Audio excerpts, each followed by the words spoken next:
Note: this book is published in two versions.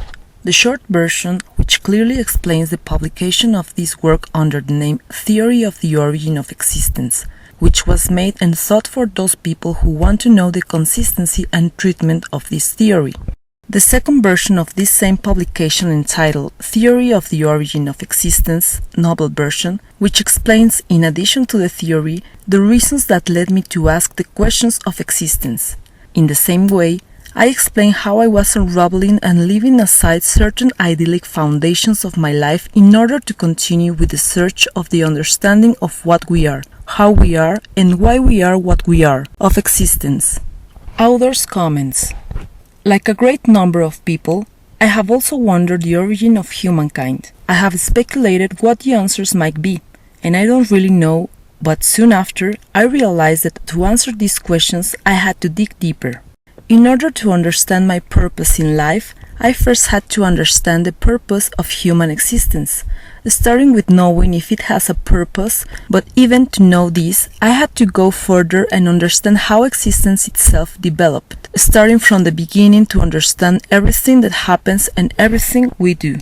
In this way, I began investigating, asking myself more and more questions, reconsidering others, but moving forward to have an answer beyond the eternal and self-centered question about our own purpose in life. How is existence created?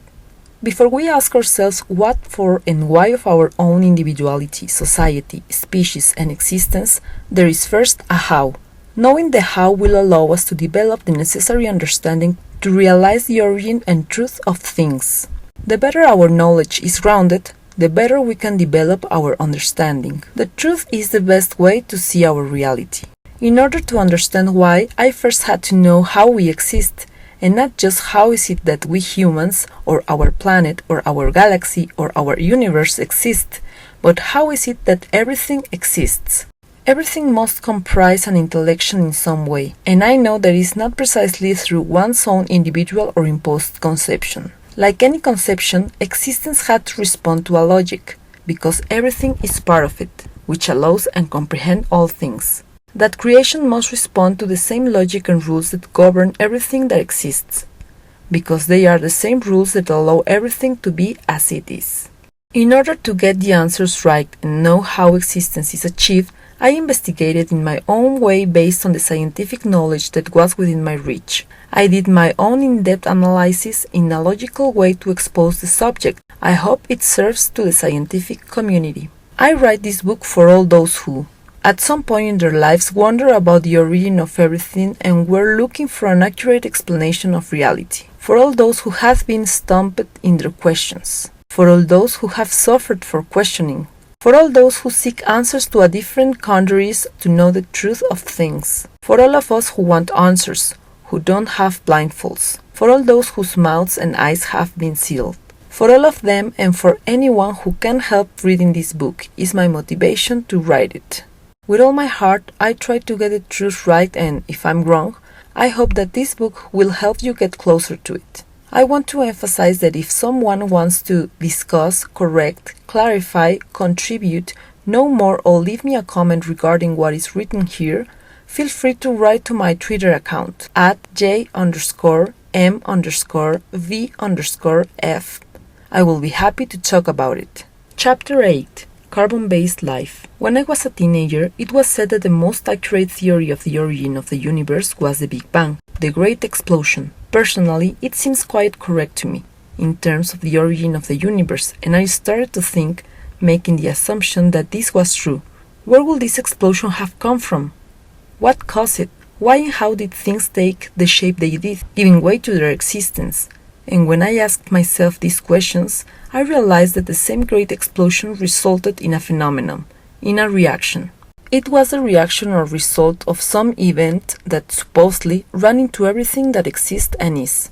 I realized that whether this was true or a lie, it did not explain the origin of existence, but rather it explained the probable origin of our universe, which is already a fairly advanced question, but it did not come close to knowing the origin of existence itself, not only of life, everything that exists, animated or not, visible or invisible for our eyes. For me, it was a big problem that the doubt ended there. I was not pleased to know how our universe had been created.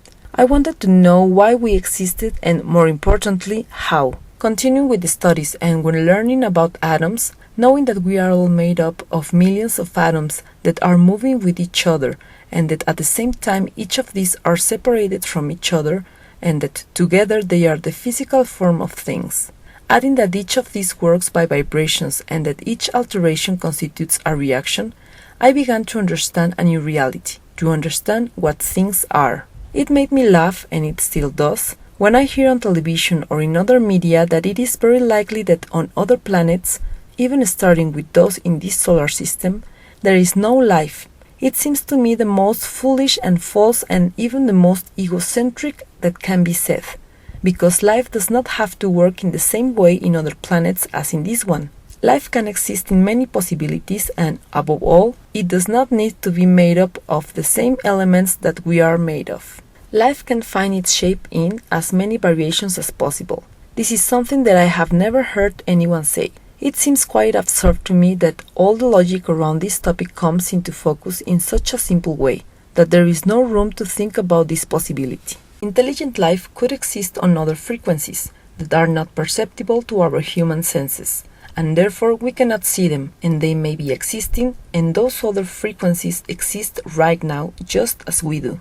It makes me laugh how they can think that way, when at this point radio communication it is a clear example that there are transfer energies around us, passing through us, that in fact we humans create to communicate, and how not to think that they exist naturally, and why not even with their own intelligence. Our range of perception is the same that has us rooted in this reality, which if it wasn't for the same parameters, will overflow and we will not be what we are, nor part of this reality, but perhaps part of some other, and that's where the possibility begins. Talking about other possible realities is not a dream, nor is it something far from reality. Along with us, there is an imperceptible reality around us at all times, and it is a reality and it is an existence. The fact that it is not perceptible to our human senses does not mean that it does not exist. Another thing that for me is quite perceptible is the fact that solar systems fulfill a mechanical function, which for me could be on a large scale the way in which the atoms behave or the movement of the stars. There is a very strong likelihood that the entire universe that we conceive and do not know is no more than part of some organic structure larger and disproportionate to what we conceive, as is each drop of blood that comprises each one of us. They say that the head of each one of us is a planet, so it could be said that each person is a universe. Chapter 9. Continuous Movement. Observing the mechanism of the solar system led me to think that the movement of energy is continuous, but by supposing that things are made up of energy, and this same energy is what makes up things, and the movement they perpetuate is due to vibrations thereof, I started to question other things. For example, what are the parameters or boundaries of the universe? Is there a barrier or some parameter? I realized that in order for existence to begin and to become a reality, a series of rules have been formed, which are the same that allow and govern how things are. It is very simple. If one does not meet the perpetual conditions to exist in this reality, it simply will not exist in it. How will the parameters in which we exist have been created? Everything we know has an explanation and a logic, and although in most cases we do not know the answers, it does not mean that they not obey the laws of nature. This point, in which all existing things within our reality obey a series of rules and conditions, led me to think that everything is the result of an action. All we are witnessing is a reaction. It is true that coincidences do not exist. Everything is energy management and obeys a continuous pattern, and from this derives a continuous result that leads to other reactions. Everything has an origin and a process, and each thing in turn is part of a continuous reaction that has not stopped and will not stop. This led me to think that time does not exist and it is not linear either. Chapter 10. Time. If everything is a constant flow and movement of energy, it plays with itself to create its own laws that obey a pattern. Therefore, everything in creation will have to obey a pattern of rules for its configuration. These patterns also obey laws for their composition and existence, and it was from there that I started to think and wonder. On what was this configuration based to make the physical, mathematical, and chemical rules that we now know? I realized the most remarkable thing, and this was an awareness of everything that exists. Since there are no laws, since there is absolutely nothing, where did all this configuration come from? The result seems so simple and straightforward, and at the same time so difficult to understand, which makes it very difficult to assimilate. When I said that time does not exist, I meant that time is only a consequence caused by the aftermath of the movement of energies. We, as living beings, can realize the transformation of matter, and we call that time. The conception of time that we humans have, what we call time, it is the measure of a period of transformation appropriate for the perceptibility and understanding of our own function and transformation. To put it better, we don't move through a timeline, much less over a linear time course. We, like everything that exists, are energy in a continuous transformation. In any case, we are time like everything else. I repeat, we do not move through a timeline. By being part of existence, we are part of that continuous transformation, and its course is what we call time. We can measure the lapses that derive from the transformations, but they are not perpetuating themselves through a constant. It is a joy to be able to measure the lapses of the transformation. However, we cannot stop being part of the transformation itself. Our matter and energy are transformed. Maybe in Earth years it seems like a long time and we measure it, but for the vast infinite, our life, the transformation that allows us to exist based on the characteristic of life, is nothing. This even taking into account that there was a timeline on which we developed. However, we are only a conception of a continuous transformation without beginning and without end. I think this lack of vision to understand this is due to our great existential ego. In this sense, the transformation of energy is derived from the reactions of other energy transformations. At different points in the universe, there will be energies that are changing, resulting in endings or beginnings of different situations. And all of this does not take a timeline. It is the simple and constant transformation of energy that did not start and will not end. I'll continue explaining. Chapter 11. The action-reaction. Another thing that must be explained perfectly are the consequent reactions of each action. Every action will have a reaction. It always has and always will. Some of these reactions are more overwhelming than others, but in the end everything affects the continuity in which each one will live. Existence and time, as we know them, are only consequences of actions perpetuated by the same general energy of which we are a part, which is constantly changing. But there is something at stake so beautiful and so pretty that our nature has, which is the very responsible of making room for things as they are and we know in our reality. And this is free will. There are certain forces or energies that can decide on themselves or on others, and this inevitably has a consequence. What is truly impressive here is the free will that exists to determine certain actions, and we human beings enjoy that capacity, although it is stopped by our own characteristics that make us adhere to who we are as organisms. Mentally, our power is clouding with all the taboos that we are acquiring in our lives. Assuming everything is a consequence, then there must have been an origin that led to everything that is now, and saying everything that is now is not so simple, because everything will continue to change until everything we know disappears to become something totally different, something that will always be changing without end.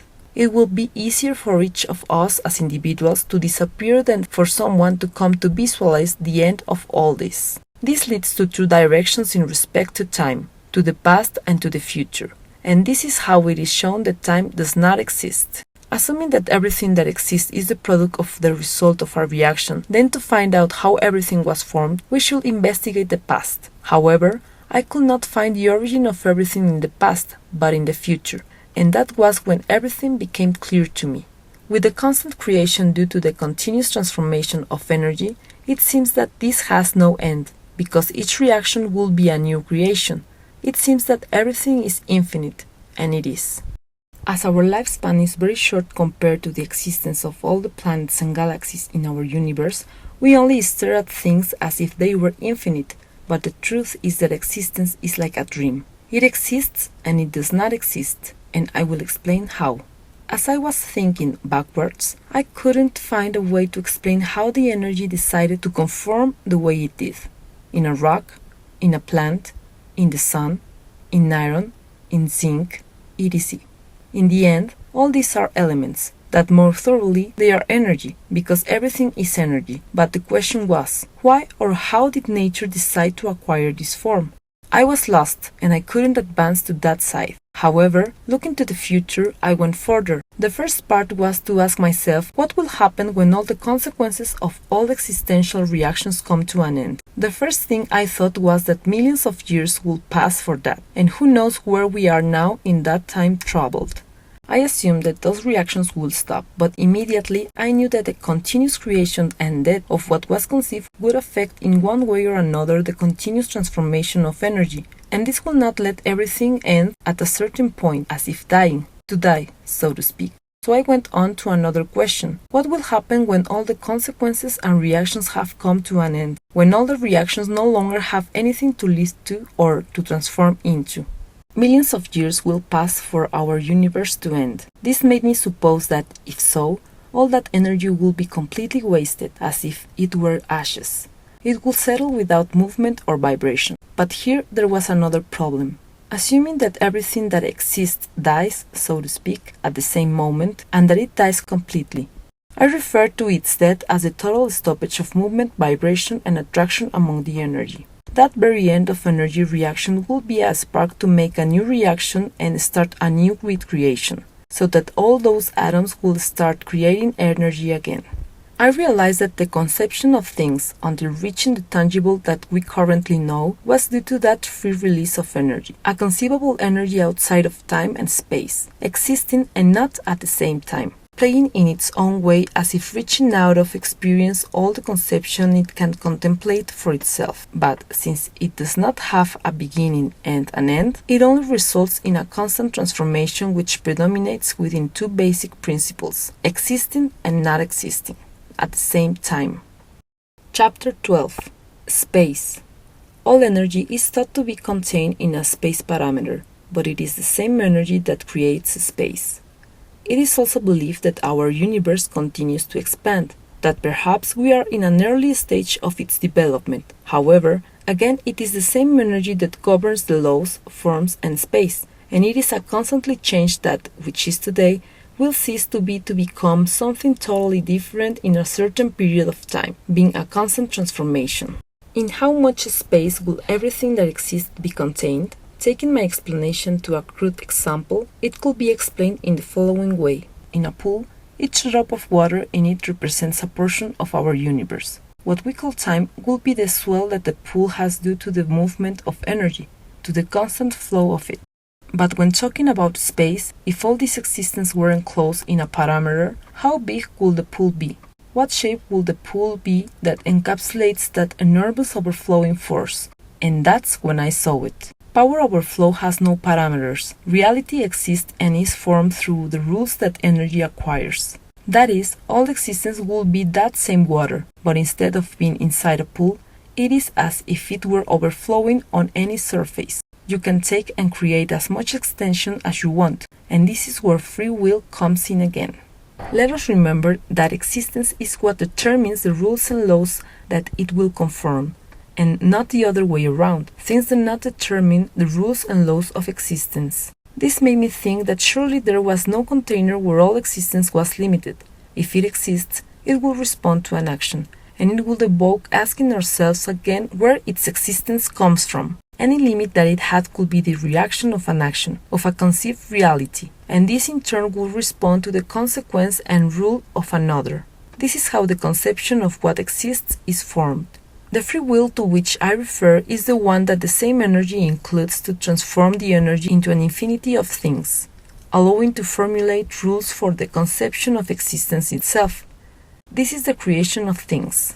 Space would only be one of those creations of the constant transformation of energy, creation as we now conceive it. Chapter 13. The Creation. That wonder that we are, that allows us to be and exist, is the same one that the space conceives. That will be part of creation, where you could say that is where things are located. That the space and expansion of our universe, as it continues to develop now, are just reactions of the same transformation that is happening at all times.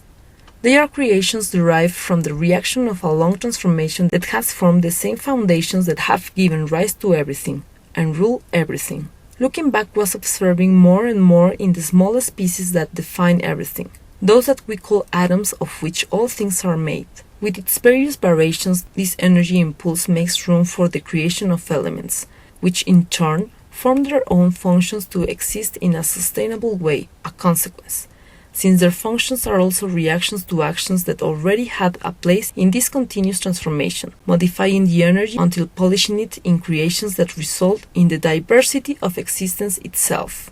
If we go back to the essence of each thing, we will realize that everything is again the reaction of an action, and if we go to the smallest point of anything, when we get to the atoms, we will notice that everything is made up of energy which, thanks to different processes during the same transformation, became the element that it is to form larger pieces when combined with other atoms that conceive similar and different reactions, giving in turn an unimaginable variety of possibilities, where within those same possibilities, one of them developed, giving room to life itself. Chapter 14. Life. The conception of life as we perceive it is so fantastic and great for us because we are the very conception of life.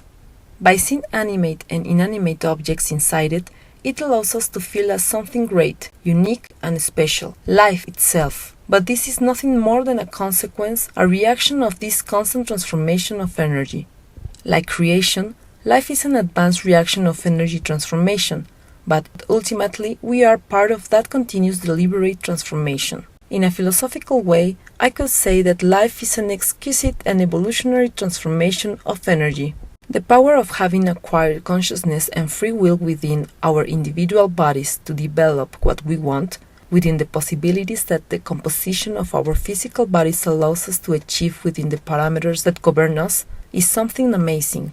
When we die, we conceive that death as the end of our very existence, of life itself, but in reality it is the death of the organism, but it is not the end of the energy that constituted that living being. When dying, the conception of that consciousness that ruled over that organism ends, which was in part its control, which allowed him to conceive things for his own interest, function or purpose, and which also formed a certain organic limitation, governed by its own functions and needs. With consciousness and through the understanding of other organs, the senses, speaking in the case of humans, to give an example, within yourself you can observe, see, feel, understand, and learn to develop your own evolution in order to achieve your maximum, or at least it seems so.